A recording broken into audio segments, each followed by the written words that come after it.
Chun Wonryu employs Formation 6 because she thinks that with this tactic he has no hope. He won't be able to move freely because of his companions on the sides, thus his movements are limited. He runs towards her to attack, while she thinks that coming straight at her is a stupid move. Chin Yo-woon runs to attack with his teammates, while her teammates ask what the hell they are trying to do. She says they are changing formations and tells her teammates not to panic. He orders his teammates to change their formation now and switch to Formation 2, while she wonders what Formation 2 means and shouts, "That's Formation 2, be careful." Her team members say they're being attacked from behind and even from the sides. Meanwhile, she wonders just what they are thinking and asks why they have surrounded them when they don't have any escape routes. She thinks he has messed with her, and he says to listen to him carefully. Tomorrow, they have to exploit the knowledge of the formation that all the teams have leaders to their advantage. When he shouts Formation 2, they'll surround them. This will confuse them, and they won't have enough time to react. That will be their chance. She thinks he fooled her. How dare this mixed blood person, while her team members get scared and drop their shields. She shouts asking what they are doing and tells them to pick up their shields right now. She thinks she doesn't want to hear the voice of the men who only laughed at her because she's a woman and abuses him, saying he will never give up. She attacks him with her full power and all skills, throwing his shield away. He also counterattacks with his skills, cutting her hand and leg. He continues to attack, cutting her hand, while everyone becomes shocked and she screams in pain, saying her hand hurts. A cadet comes to her and says to stay still. He'll stop the bleeding, while she cries that it hurts. Chin Yo-woon looks at her and wonders if he has done the right thing. He thinks her goal is to block his blows and force him to surrender. She says she'll kill him, while he thinks that it seems he still has to train with the sword. Lee Hwa Myung raises his hand and declares the battle finished, announcing Team 8 as the winner. Chin Yo-woon says they did it, and it's all thanks to their new leader. Lee Hwa Myung thinks this guy is not bad. Besides his high Nigong, he was able to use some really interesting techniques. He wonders if that drunkard really taught it to him, and in such a short time, he managed to master and use Nigong perfectly, not to mention his strategies. He thinks he underestimated him too much and regrets not being able to take him in as his pupil. Perhaps they're facing a genius of martial arts. Chin Yo-woon's team members whisper that he used incredible tactics and ask if it wasn't amazing. Hyo-bong blushes with excitement and asks if they see him, their prince, thinking about how far he will go. Lee Hwa Myung announces that the third battle is about to begin, instructs the teams to step forward, and tells them to start. They all move forward. Chin Yo-woon thinks he never would have imagined he could avoid his attack, and even counterattack him, while Chin Mukyoon thinks he played them and abused them. He thinks he kept his real potential a secret, observing the rascal's laughter and smile as he looks at Chin Yo-woon. He sees his teammates and says that if they attack them directly, they will win easily. He says they will use Formation 6, while his team members ask if he is serious, as the opponents are heading towards them at full speed, and he asks if they are crazy. Baek-gi uses Formation 2 and orders them to hold positions. He laughs and says why are they using Formation 2? Do they want to die? While they run to attack them and stab Baek-gi. Members of Team 7 say they are being pushed back and instruct to suppress them all, saying not to let any of them stand back up. Chin Woo-kium looks at Chin Yo-woon and thinks he's next, cursing that it seems like he has made quite an annoying enemy. An announcement informs them of the results of the second test, Round 3 between Team 6 and Team 7, with Team 6 winning. The scene shifts to Mado House's main hall, specifically the first floor academy owner's office, where Lee Hwa Myung sits with some cadets. Ho-jin Chang enters and hands him some documents, saying this is the list of the failed participants and their grades up to Team 5. He takes the documents and remarks there's a lot failed this time too. Ho-jin Chang asks if he is referring to the higher clans. Meanwhile, Lee Hwa Myung states that those without clans only aim to become guards of the high or middle class clans, so it doesn't matter. However, the heirs of the higher clans might feel wronged. He adds that they would have made it to the third round if it wasn't for the group test. Something like this wouldn't have happened if they had followed the same rules as in the old Demonic Academy guide. Ho-jin Chang says it can't be helped. If they don't reassign the failed participants' positions and duties reflecting their performance, the higher clans will protest against him. He replies that the higher clans will thrive with their own respective clans' martial arts, but it's unfortunate that the middle and lower clans lost their chance at obtaining the medicine ball and entering the precious library. He adds on another note that the ones who passed the second test must all be gathered at the precious library now.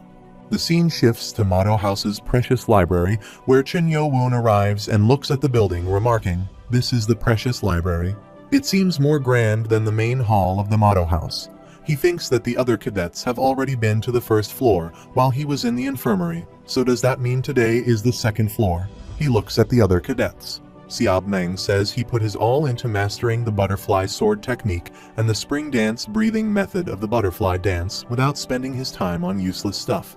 He needs to do that to increase his chances of passing the test.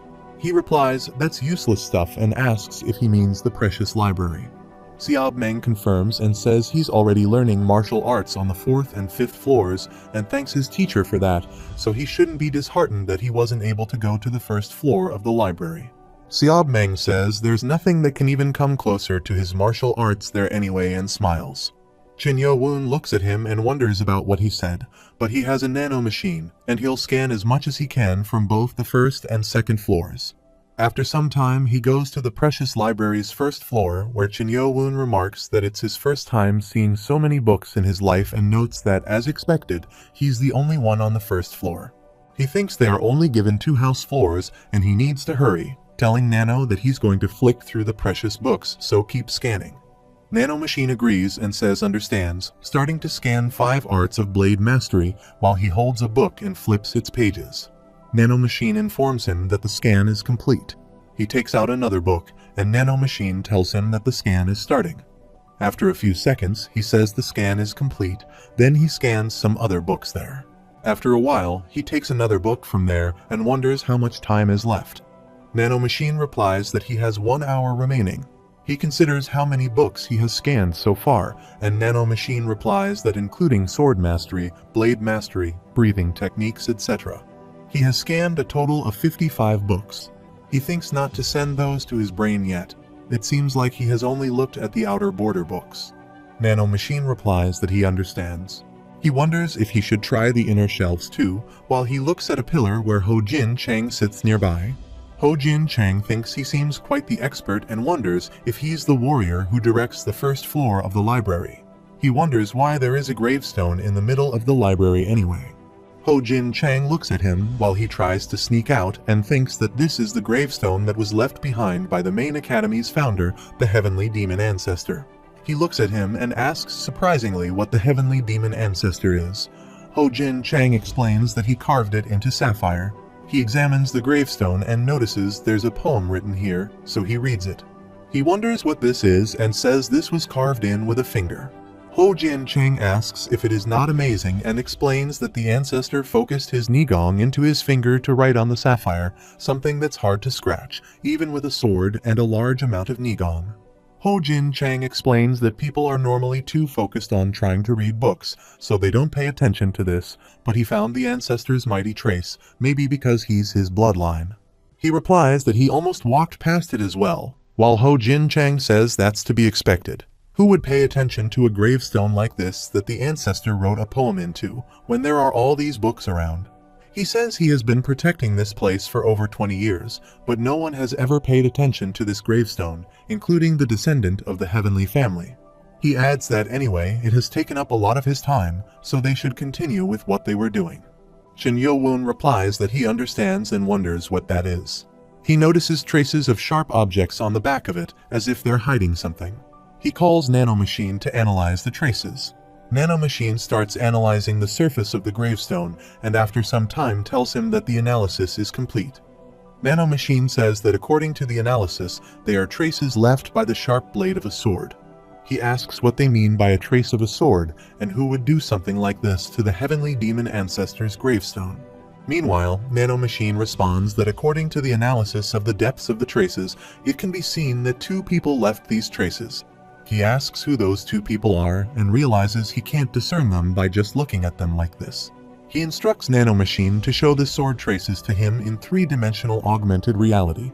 Nano Machine replies, operating augmented reality in the user's vision, and he sees the traces. Observing the stark differences in strength and angle between each sword stroke, he realizes it's easy to overlook the fact that these traces were left by two people. He wonders if they tried to conceal the original scarring by layering it in a disorderly fashion on top. He asks if Nano Machine can differentiate between the two people's sword traces.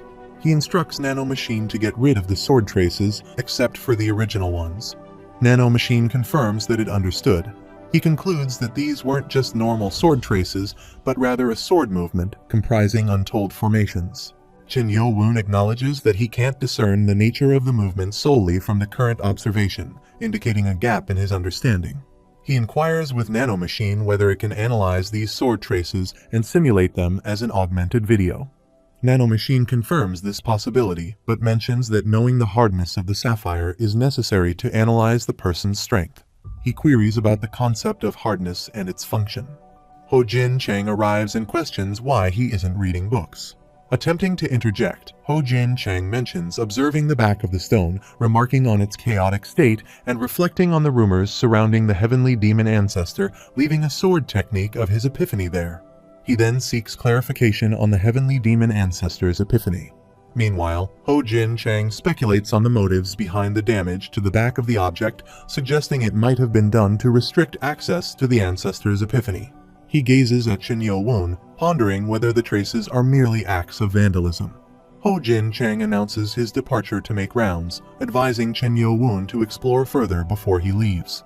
He internally expresses relief at the supervisor's departure. Nano Machine responds that the hardness of the sapphire can be determined by placing hands on the surface.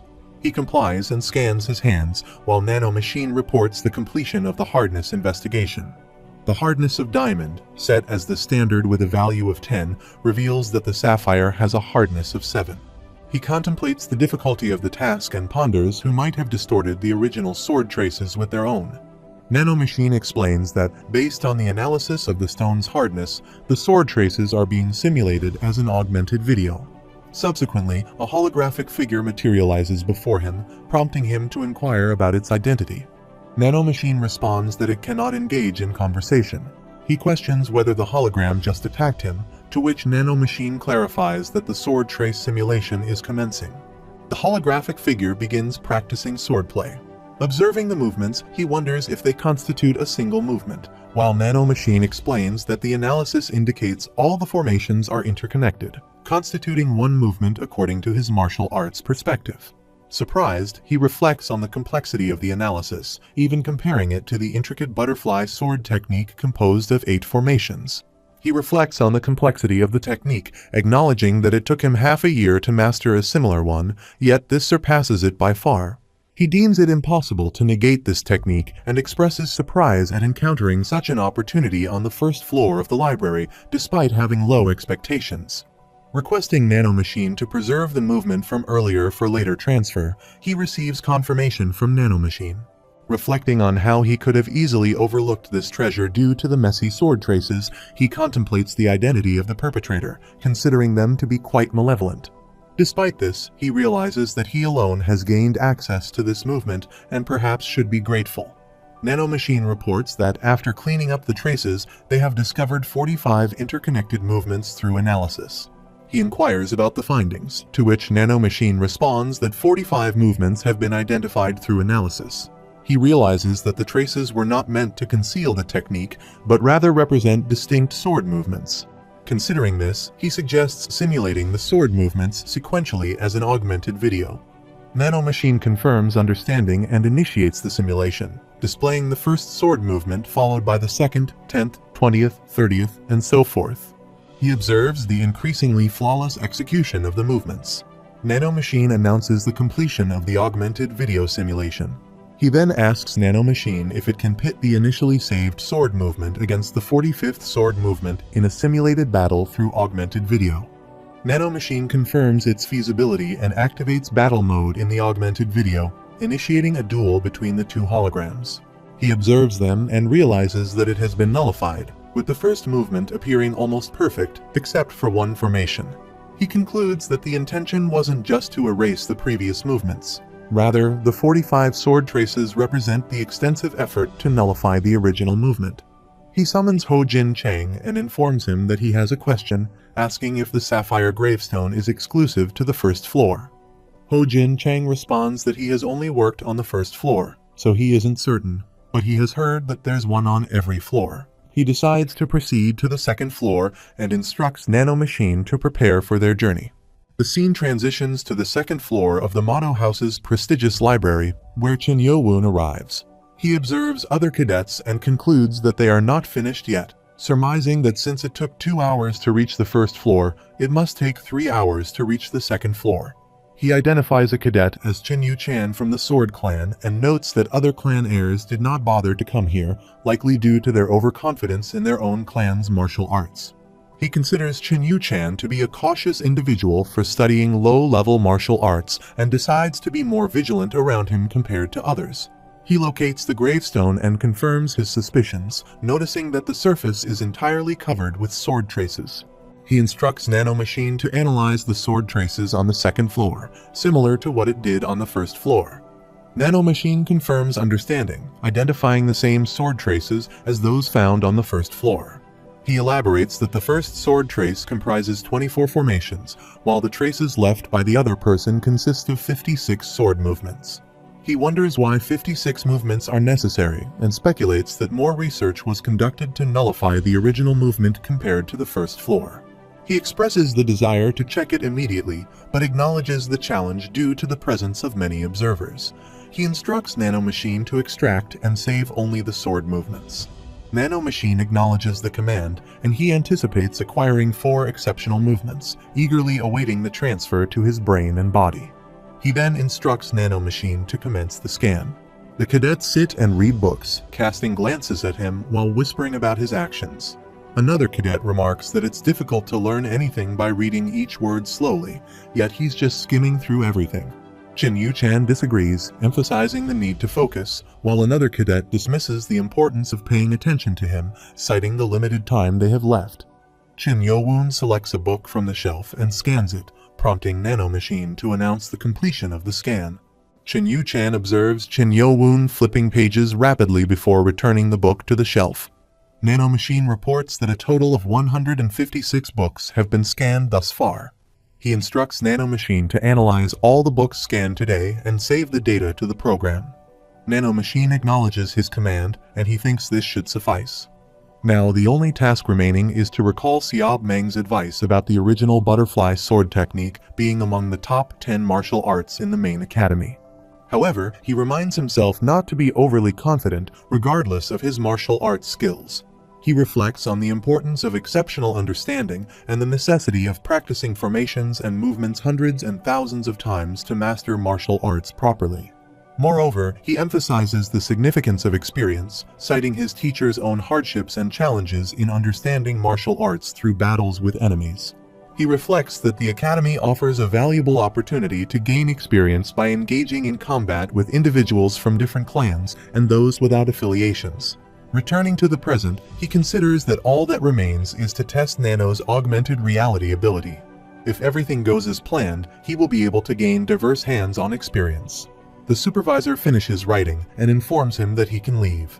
Chin Yo-woon acknowledges this and states that he understands, then exits. The supervisor calls him back, mentioning that someone had inquired about his return. He asks for forgiveness while turning to face him. The supervisor reassures him, saying it's nothing, and he ponders if someone has indeed been waiting for him. However, he concludes that it's not pertinent at the moment. Recalling that the individual training rooms would be fully accessible after the second test, he eagerly anticipates transferring the special movements. The scene shifts to the Motto House individual training facility where Chin Yo-woon arrives, and the leader of Team 6 approaches him. The leader mentions that he was searching for him everywhere, as he wasn't at his quarters but here in the Cadet 7 area. He observes Chin Yo-woon and recalls his role as the leader of Team 6 in the second test, then questions why he was being sought after. The leader of Team 6 asks if he's questioning because he doesn't know, and queries if he thought that he wouldn't notice that he was the one who caused his teammates' injuries with the needle treatment. Chin Yo-woon acknowledges that the leader seems busy, noting his intense bloodthirst, which hints at a potential confrontation. He questions who instructed him to leave them alone in such a manner. The leader of Team 6 becomes enraged and prepares to fight, attributing the situation to someone specific. He observes that the leader of Team 6 isn't reacting to his provocation as another person might, realizing that this individual isn't weak.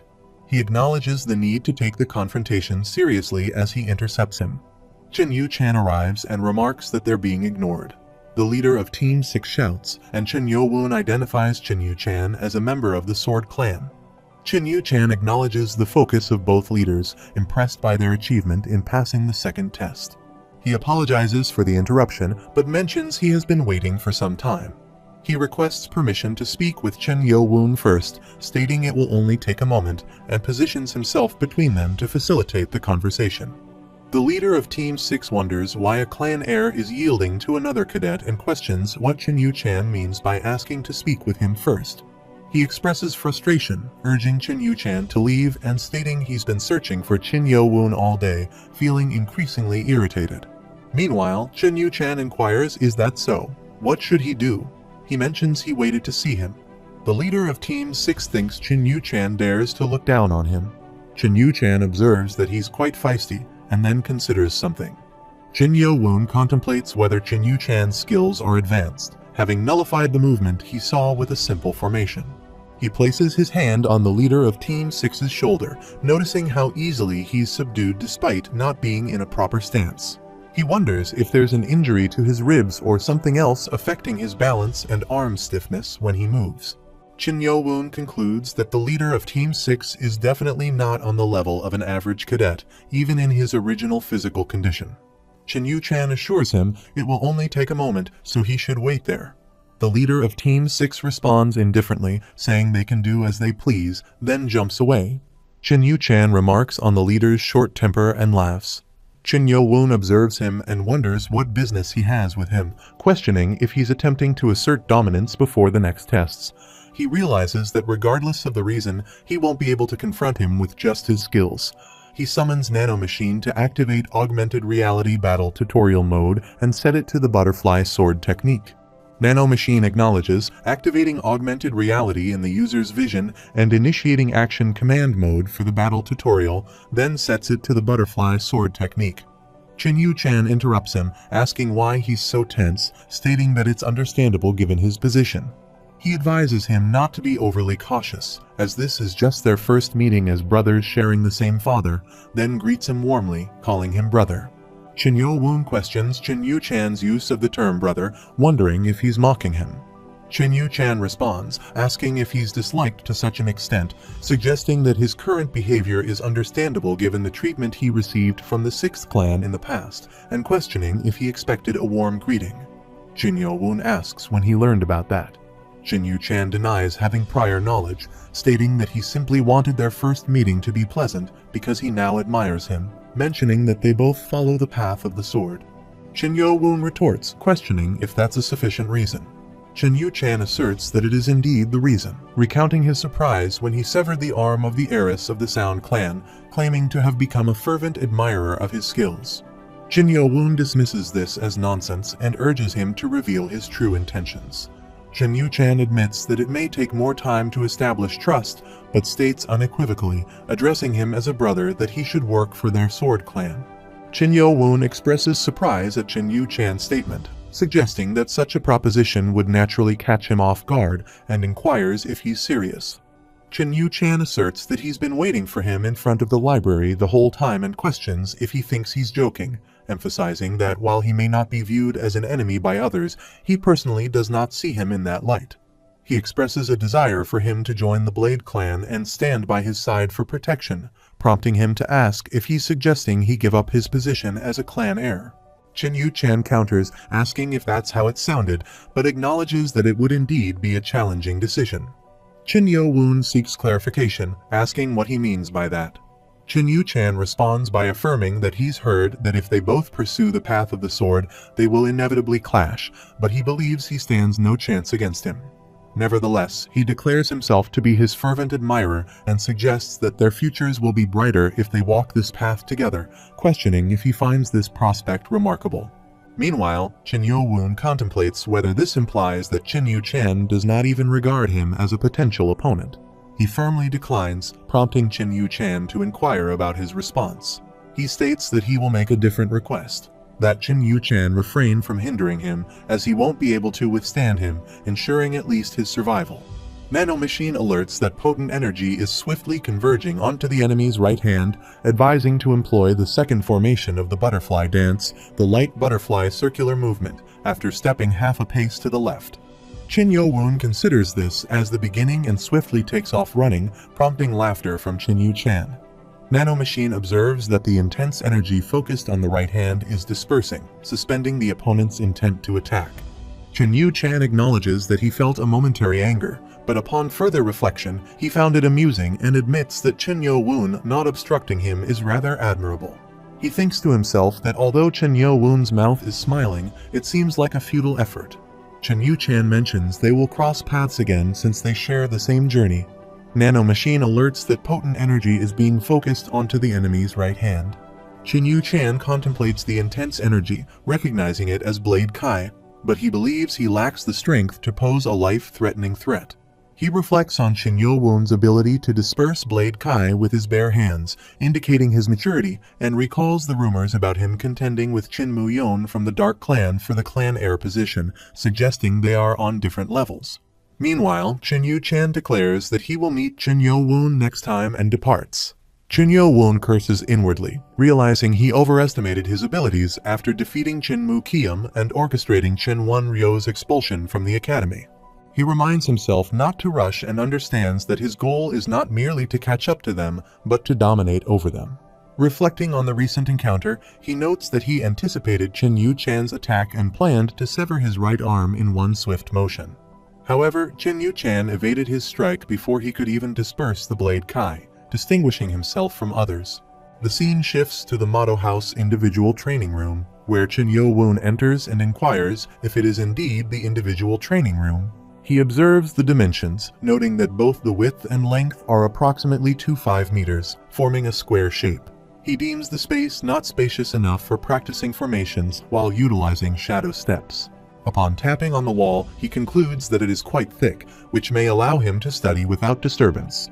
Despite the limited space, he anticipates being able to gather internal energy here and summons Nano to activate augmented reality. Nano Machine complies, activating augmented reality in the user's vision. Qin Yo-woon then instructs Nano to simulate the formations scanned from the sapphire gravestone on the second floor. Nano Machine states that the simulation will proceed in the order in which they were carved.